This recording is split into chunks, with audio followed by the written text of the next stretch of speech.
नमस्कार बच्चों, स्वागत है आपके अपने YouTube channel the PCM vision में। प्यारे बच्चों, आज की इस वीडियो के माध्यम से हम लोग क्लास 11 हिस्ट्री के most VVI 40 viral objective question को डिस्कस करेंगे, जो कि आप सभी के बोर्ड एग्जाम में डायरेक्ट पूछा जाएगा। तो वीडियो पे आप लोग अंत तक बने रहें और चैनल पे पहली बार आए तो चैनल को सब्सक्राइब करके बेल आइकन को प्रेस जरूर कर लीजिएगा, क्योंकि इसी चैनल के माध्यम से आपका क्लास 11 का कंप्लीट तैयारी करवाई जा रही है। तो चैनल पे आप लोग नए हैं तो चैनल को सब्सक्राइब करके बेल आइकन को प्रेस जरूर कर लीजिएगा। तो देखिए बच्चों, ये आपका हिस्ट्री के इंपॉर्टेंट क्वेश्चन का आपका चौथा वीडियो है। इससे पहले भी आपका इंपॉर्टेंट क्वेश्चन का 3 वीडियो अपलोड हो चुका है, जिसमें आपका चैप्टर नंबर 1 से लेकर के चैप्टर नंबर 3 तक के क्वेश्चन को डिस्कस किए थे। और आज हम लोग यहाँ पे आपका चैप्टर नंबर 4, जो कि आपका 3 वर्ग है, उसके इंपॉर्टेंट क्वेश्चन को डिस्कस करेंगे। देखिए बच्चों, आप लोग अगर चैप्टर वाइज MCQ क्वेश्चन कर लेते हैं तो आपका इससे एक भी क्वेश्चन बाहर नहीं जाएगा, ये मैं आपको दावा के साथ बोलता हूँ। और यहाँ पे जो आपको चैप्टर वाइज MCQ क्वेश्चन करवा रहा हूँ, ये सारा क्वेश्चन आपका सिलेक्टेड क्वेश्चन यानी कि VVI क्वेश्चन करवा रहा हूँ। तो आप लोग चैप्टर वाइज MCQ क्वेश्चन जरूर कर लीजिएगा, इससे एक भी क्वेश्चन आपका बाहर नहीं जाएगा। और ये जो आपका चैप्टर वाइज आपका वीडियो बन रहा है बच्चों, ये आपका मात्र 10 से 15 मिनट का वीडियो बन रहा है, यानी कि 10 से 15 मिनट में आपका एक चैप्टर खत्म हो जाएगा। और ऑब्जेक्टिव क्वेश्चन को तो आपको ज़्यादा रटने की जरूरत नहीं है, क्योंकि एक बार अगर आप लोग ऑब्जेक्टिव क्वेश्चन को पढ़ लेते हैं और क्वेश्चन आपके सामने बोर्ड एग्जाम में आता है, तो बस उसके ऑप्शन को देख करके आप लोग उत्तर बता दीजिएगा, क्योंकि ऑप्शन देख करके ही आपका आंसर आधा आ जाता है। ठीक है, ऐसा बात है कि नहीं? हाँ, ऐसा ही बात है। ऑप्शन देखिएगा, आप लोग देखिएगा और आपका आंसर आधा आ जाएगा। तो आपका ऑब्जेक्टिव क्वेश्चन को आपको ज़्यादा रटने की जरूरत नहीं है। तो बस ये जो मैं आपको चैप्टर वाइज MCQ क्वेश्चन करवा रहा हूँ, इसे आप लोग जरूर कर लीजिएगा। और सभी का मैंने यहाँ पे प्ले लिस्ट बना दिया है, आप लोग नीचे डिस्क्रिप्शन में जाकर के चेक कर लीजिएगा। और ये चैप्टर वाइज करवा रहा हूँ, इसे आप लोग फुल देख लीजिएगा, इससे आपका एक भी क्वेश्चन बाहर नहीं जाएगा। देखिए थंबनेल में आपका जो चैप्टर नंबर 1 है उसमें आपका 1 लिखा हुआ है। इसी तरह से यहाँ पे मैं आपको चैप्टर नंबर 4 करवा रहा हूँ तो हैशटैग आपका 4 लिखा हुआ है। ठीक है,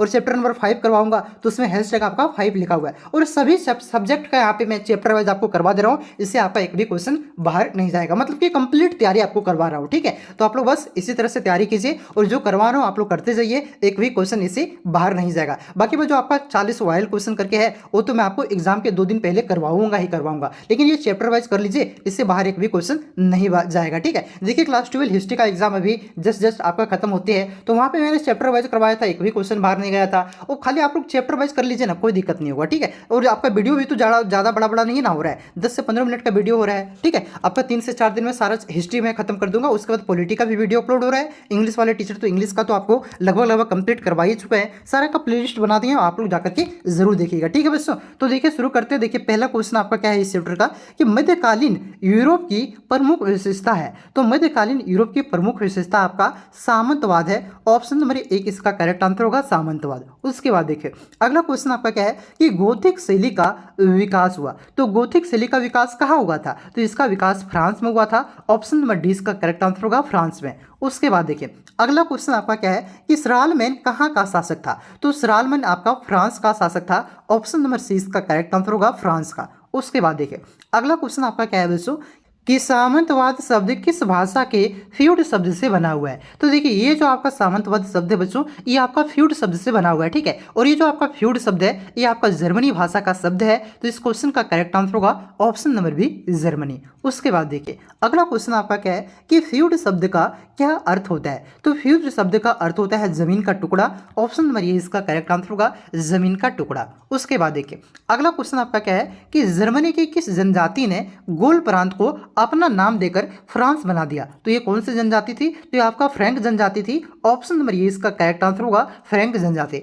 देखिए इसी क्वेश्चन को इस तरह से भी पूछता है कि फ्रांस देश का निर्माण किसने किया था? तो फ्रैंक जनजाति ने किया था, याद रखिएगा। ठीक है, उसके बाद देखिए 7वां क्वेश्चन आपका क्या है, कि नरमंडी के राजकुमार ने कब इंग्लैंड और स्कॉटलैंड द्वीपों को जीता था? तो ये आपका कब जीता था? तो 11वीं शताब्दी में जीता था। ऑप्शन नंबर सी इसका करेक्ट आंसर होगा, 11वीं शताब्दी में। उसके बाद देखिए अगला क्वेश्चन आपका क्या है, कि पादरियों ने स्वयं को किस वर्ग में रखा था? तो पादरियों ने स्वयं को अपना प्रथम वर्ग में रखा था। ऑप्शन नंबर इसका करेक्ट आंसर होगा, प्रथम वर्ग। उसके बाद देखिए अगला क्वेश्चन आपका क्या है, कि निम्नलिखित में से कौन सा कथन अभिजात वर्ग से संबंधित सही कथन है? तो देखिए पहला कथन आपका क्या है, कि अभिजात वर्ग का अपनी संपदा पर अस्थायी तौर पर नियंत्रण था। तो ये भी बात सही है, जो आपका अभिजात वर्ग था ना, इसका अपनी संपदा यानी कि संपत्ति पर आपका का अस्थायी तौर पर नियंत्रण था। ठीक है, वे अपनी सैन्य क्षमता को बढ़ा सकते थे क्योंकि इसके पास संपत्ति बहुत ही ज्यादा भरपूर मात्रा में था, तो इस वजह से अपनी सैन्य क्षमता को बढ़ा सकते थे। तो ये भी बात सही है। उसके बाद है कि वह अपनी स्वयं की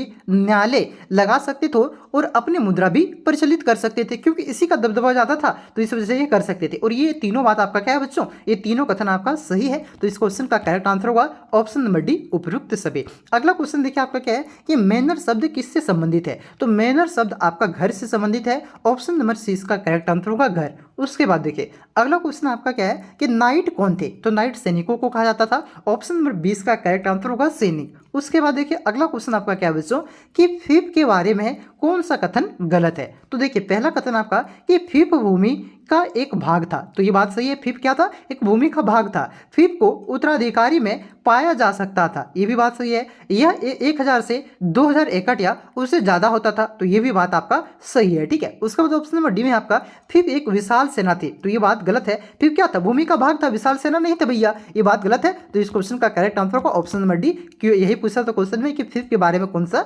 कथन आपका गलत है। ठीक है, तो यही कथन आपका गलत है कि फीप एक विशाल सेना थी। ऑप्शन नंबर डी इसका करेक्ट आंसर होगा। उसके बाद देखिए अगला क्वेश्चन क्या है कि पश्चिमी चर्च के अध्यक्ष पोप थे, वे कहाँ रहते थे, तो पश्चिमी चर्च के जो अध्यक्ष पोप थे बच्चों, ये कहाँ रहते थे, तो ये आपका रोम में रहते थे। ऑप्शन नंबर डी इसका करेक्ट आंसर होगा रोम। उसके बाद देखिए अगला क्वेश्चन आपका क्या है कि चर्च को एक वर्ष के अंतराल में कृषकों यानी कि किसानों से उसकी उपज का 10वां भाग लेने का अधिकार था, उसे क्या कहा जाता था, तो उसी को आपका तीर्थ कहा जाता था। ऑप्शन नंबर सी इसका करेक्ट आंसर होगा तीर्थ। देखिए इसी क्वेश्चन को घुमा करके पूछेगा कि तीर्थ क्या था, तो तीर्थ याद रखिएगा आपका एक प्रकार का टैक्स था यानी कि कर था, जो कि यहाँ पे किसान यानी कि जो कृषक थे अपने फसल उत्पादन का 1/10वां भाग क्या करते थे, चर्च को देते थे। ठीक है, उसके बाद देखिए अगला क्वेश्चन आपका क्या था कि आवेश हिल्डेगार्ड कौन थे, तो आवेश हिल्डेगार्ड आपका एक संगीतज्ञ थे। ऑप्शन नंबर 20 का करेक्ट आंसर होगा। उसके बाद देखिए अगला क्वेश्चन आपका क्या है कि विष्णु का ऐसा समूह जिसने 13वीं सदी में मठ में न रहने का निश्चय किया, उन्हें किस नाम से जाना जाता था, तो इसे आपका फ्रायर के नाम से जाना जाता था। ऑप्शन नंबर ये इसका करेक्ट आंसर होगा फ्रायर। उसके बाद देखिए अगला क्वेश्चन आपका क्या है कि बेनेडिक्टिन क्या है, तो बेनेडिक्टिन आपका मठों में भिक्षुओं के लिए हस्तलिखित पुस्तक है। ऑप्शन नंबर 20 का करेक्ट आंसर होगा मठों में भिक्षुओं के लिए हस्तलिखित पुस्तक को ही आपका बेनेडिक्टिन कहा जाता है। ठीक है, उसके बाद देखिए अगला क्वेश्चन आपका क्या है कि मोनेस्ट्री शब्द किस भाषा के मोनोस से बना है, जिसका अर्थ है ऐसा व्यक्ति जो अकेला रहता है, तो ये कौन से भाषा का शब्द है, तो ये आपका ग्रीक भाषा के जो शब्द है बच्चों मोनोस, इससे बना हुआ है आपका। और इसका मतलब क्या होता है, तो याद रखिएगा इसका अर्थ होता है ऐसा व्यक्ति जो अकेला रहता है। ठीक है, तो इस क्वेश्चन का करेक्ट आंसर होगा ऑप्शन नंबर ये ग्रीक। उसके बाद देखिए अगला क्वेश्चन आपका क्या है कि सामंतवाद का विकास इंग्लैंड में कब हुआ, तो सामंतवाद का विकास इंग्लैंड में आपका 11वीं सदी में हुआ था। ऑप्शन नंबर सी इसका करेक्ट आंसर होगा 11वीं सदी में। उसके बाद देखिए अगला क्वेश्चन आपका क्या है कि इंग्लैंड में कृषक विद्रोह कब हुआ था, तो इंग्लैंड में कृषक विद्रोह आपका 1381 ईस्वी में हुआ था। ऑप्शन नंबर सी इसका करेक्ट आंसर होगा 1381 ईस्वी में। उसके बाद देखिए अगला क्वेश्चन आपका क्या है कि सेंट बेनेडिक्ट का मठ इटली में कब स्थापित हुआ, तो सेंट बेनेडिक्ट का मठ जो है बच्चों ये इटली में कब स्थापित हुआ था, तो ये आपका 529 ईस्वी में स्थापित हुआ था। ऑप्शन नंबर सी इसका करेक्ट आंसर होगा 529 ईस्वी में। उसके बाद देखिए अगला क्वेश्चन आपका क्या है कि कलूनी मठ की स्थापना बरगंडी में कब हुई थी, तो कलूनी मठ की स्थापना आपको बच्चों बरगंडी में ही आपका 910 ईस्वी में हुआ था। ऑप्शन नंबर डी इसका करेक्ट आंसर होगा 910 ईस्वी। उसके बाद देखिए अगला क्वेश्चन आपका क्या है कि एक ऐसा कर जो राजा केवल किसानों पर कभी कभी लगाता था, वो उसे क्या कहते थे, तो उसे आपका टेली कहा जाता था। ठीक है, ऐसा कर था मतलब टैक्स था जो कि आपका राजा किसानों पर कभी कभी लगाता था, उसे आपका टेली कहा जाता था। ऑप्शन नंबर ए इसका करेक्ट आंसर होगा टेली। उसके बाद देखिए अगला क्वेश्चन आपका क्या है कि सर्प किसे कहा जाता था, तो सर्प किसे कहा जाता था, तो याद रखिएगा ये आपका कृषि दास को सर्प कहा जाता था। ऑप्शन नंबर 20 का करेक्ट आंसर होगा कृषि दास को। अगला क्वेश्चन आपका क्या है कि पुरुष भिक्षुओं को किस नाम से जाना जाता था, तो पुरुष भिक्षुओं को यानी कि जो भिक्षु थे इसे आपका मोंक के नाम से जाना जाता था। ऑप्शन नंबर 6 का करेक्ट आंसर होगा मोंक। अगर पूछे कि आपका जो महिला भिक्षु थे इसे किस नाम से जाना जाता था, तो याद रखिएगा महिला भिक्षुओं को आपका ये नन के नाम से जाना जाता था, इसे भी आप लोग याद रखिएगा। ठीक है, पुरुष को मोंक और और आपका महिला को नन। उसके बाद देखिए अगला क्वेश्चन आपका क्या है कि फ्रांस में कृषकों का विद्रोह कब हुआ था। तो फ्रांस में कृषकों का विद्रोह आपका 1358 ईस्वी में हुआ था। ऑप्शन नंबर सी इसका करेक्ट आंसर होगा 1358 ईस्वी। उसके बाद अगला क्वेश्चन है कि यूरोप में भयंकर अकाल कब आया था। तो यूरोप में जो भयंकर अकाल है बच्चों ये आपका 1315 से लेकर के 1317 के मध्य में यानी कि 20 में आया था। तो इस क्वेश्चन का करेक्ट आंसर होगा ऑप्शन नंबर ये 1315 और 1317 के मध्य यानी कि बीच में। उसके बाद देखिए अगला क्वेश्चन आपका क्या है कि लुई 13वें के शासनकाल में फ्रांस के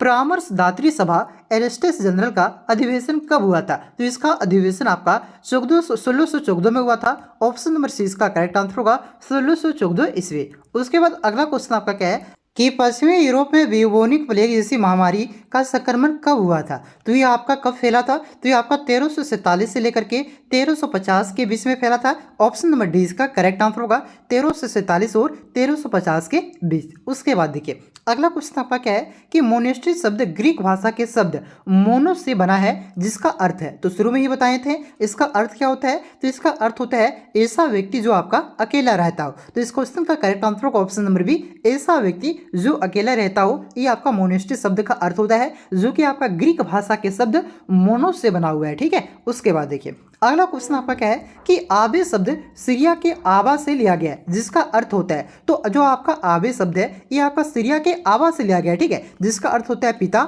ऑप्शन नंबर ये इसका करेक्ट आंसर होगा पिता। उसके बाद अगला क्वेश्चन आपका क्या है कि आर्थिक संस्था का आधार क्या था। तो आर्थिक संस्था का आधार था श्रेणी। ऑप्शन नंबर सी इसका करेक्ट आंसर होगा श्रेणी।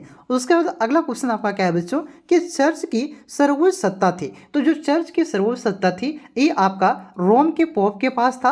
ऑप्शन नंबर ए इसका करेक्ट आंसर होगा रोम के पोप के पास। ठीक है। पोप मतलब जिस प्रकार से पुजारी होता है ना उसी प्रकार से आपका चर्च में पुजारी होता है उसी को पोप कहा जाता है। उसके बाद देखिए अगला क्वेश्चन आपका क्या है कि ईसा मसीह का जन्मदिन कब मनाया जाता है। तो जिस दिन क्रिसमस मनाते हैं उसी दिन आपका ईसा मसीह का जन्मदिन मनाया जाता है यानी कि 25 दिसंबर को। ऑप्शन नंबर ए इसका करेक्ट आंसर होगा 25 दिसंबर को। अगला क्वेश्चन आपका क्या है कि पोप ने शार्लेमेन को पवित्र रोमन सम्राट की उपाधि से कब सम्मानित किया। पहली बात तो आप लोग ये याद रखिएगा कि पवित्र रोमन सम्राट की उपाधि से किसे सम्मानित किया गया था। तो शार्लेमेन को। ठीक है। और कब सम्मानित किया गया था तो याद रखिएगा 800 ईस्वी में। कब 800 ईस्वी में सम्मानित किया गया था। ऑप्शन नंबर सी इसका करेक्ट आंसर होगा। अगला क्वेश्चन आपका क्या है कि वर्तमान में फ्रांस में किस प्रकार की सरकार है। तो वहां पे आपका गणतंत्रीय सरकार है यानी कि जो वहां पे राष्ट्रपति का चुनाव होता है गणतंत्र रूप से। ठीक है। प्रत्येक बार बदलता है। ऑप्शन नंबर ए इसका करेक्ट आंसर होगा गणतंत्रीय। उसके बाद देखिए अगला क्वेश्चन आपका क्या है कि इंग्लैंड देश का नाम किसका रूपांतरण है। तो आपका एंजिल लैंड का रूपांतरण है। ऑप्शन नंबर सी इसका करेक्ट आंसर होगा एंजिल लैंड। अगला क्वेश्चन देखिए क्या है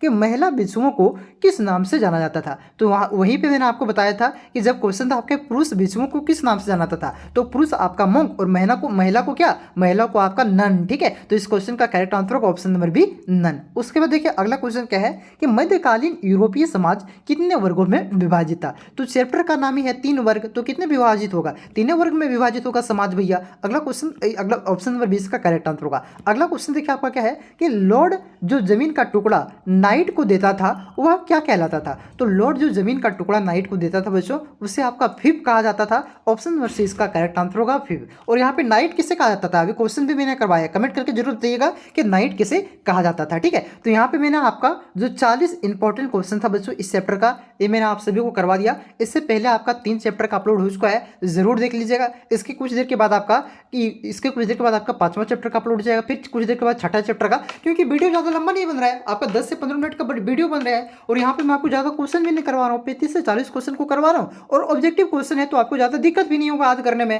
क्योंकि एक बार से 2 बार अगर आप पढ़ लेते हैं वीडियो को 2 बार देख लेते हैं तो गारंटी है कि आप जिंदगी भर नहीं भूलिएगा। क्योंकि जैसे ही आप क्वेश्चन देखिएगा ना कि जैसे कि मान के चलिए ये क्वेश्चन देखें कि मध्यकालीन यूरोपीय समाज कितने वर्गों में विभाजित था उसके बाद जैसे ही ऑप्शन देखिएगा तैसे मारेगा 3 वर्ग में ऑप्शन नंबर बी। क्योंकि ऑब्जेक्टिव क्वेश्चन को रटना नहीं होता है बस इसको ध्यान से देखना होता है और ध्यान से सुनना होता है। बाकी बस ऑप्शन जैसे ही आपके सामने आएगा ऑटोमेटिक आप सही कर लीजिएगा। ठीक है। तो यहाँ पे मैंने आपको ये इंपॉर्टेंट क्वेश्चन करवा दिया। आपका इंग्लिश कोर का भी अपलोड किया जा रहा है इंग्लिश वाले सर कर रहे हैं। आपका हिंदी कोर का भी तो करवा दूंगा मैं। ठीक है। बाकी बात हिंदी इलेक्टिव का भी और आपका जो पॉलिटिकल है ज्योग्राफी है ठीक है इकोनॉमिक्स है इसका भी मैं कर रहा हूँ। और भी आपको कौन सा सब्जेक्ट का चाहिए वो भी कमेंट करके आप लोग बताइएगा। और इस चैनल पे नए हैं तो चैनल को सब्सक्राइब करके बेल आइकन को प्रेस जरूर कर लीजिएगा ताकि जैसे जैसे मैं वीडियो अपलोड करूँ आप तक नोटिफिकेशन पहुँच जाए। क्योंकि अभी 10 का भी वीडियो अपलोड हो रहा है, 12 का भी हो रहा है और आपका 11 का भी है, तो 11 का भी वीडियो अपलोड कर रहे हैं, ठीक है। तो नोटिफिकेशन आपका 3 ही वीडियो को जाता है, तो बहुत सारे वीडियो का नोटिफिकेशन नहीं पहुंच जाता है। इस वजह से मैंने कहा कि यहाँ पे आपका व्हाट्सएप ग्रुप बना हुआ है, उसमें जुड़ जाइए। वहाँ पे मैं क्या करता हूँ, वीडियो का लिंक शेयर कर देता हूँ, जैसे कोई वीडियो अपलोड करता हूँ, ठीक है।